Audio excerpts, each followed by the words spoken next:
from Benue State, were able to drive a very great campaign based on the need to include all parts of Nigeria in governance. His mantra is nobody, no place will be left behind. So he's going to run an all-inclusive government that is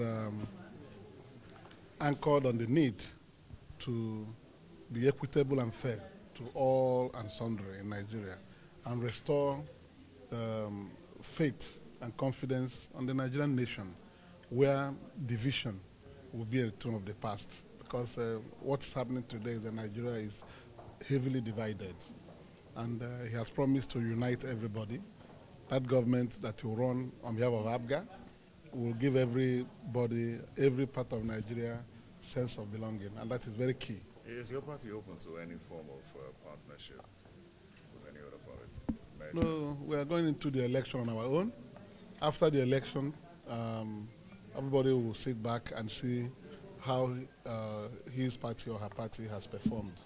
You know, we are looking forward to having an arrangement, the type we've seen in Germany, even in France, where no party is ignored. In Germany today, the Chancellor has always been in office in partnership with other parties. There's nothing like one party taking everything in one ballot. So this coming presidential election, we expect it to be very keenly contested. And people are making the mistake of looking at the two big parties in Nigeria. If you look at the candidates of the other parties, you can see that they are very great people. I've seen Obieze Kwesili, I've seen Obadea, I've seen Donald Duke. In my own party, a retired Major General. You know, Nigeria has suffered serious security challenges. And if you have somebody who has military experience being in government, you'll be able to drive issue of security very seriously. And he promised dwelling more on the presidential election. That's the question you asked me. Yeah, at the state level, you don't seem to have that much government. Are you not focused? No, we're focusing on the entire general elections. As you are talking about presidential election, of course, you're talking about all the other elections, governorship and National Assembly elections. And people are counting their numbers before the election takes place. Nigerians will shock everybody in this exercise across board, be it House of Assembly, National Assembly, governorship, presidential election.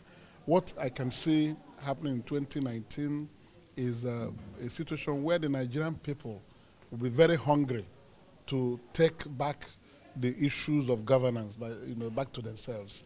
You know, they want people who will represent them very well, people who will satisfy their needs in governance, not question of being a member of a big party.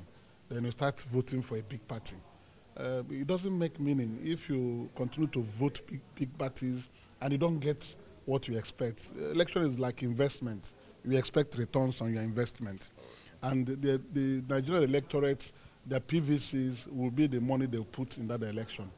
When they use their votes rightly, their returns will be high. If they use their votes wrongly, they will continue to suffer. So it's a choice we want to be left to Nigerian people to make. Those who parade big names may not get the attention of the masses. The masses want real change in this country. And that change can come from anywhere, can come from a small party by perception. So what is important for us is for us to have very credible, free and transparent election. That is the key to all this.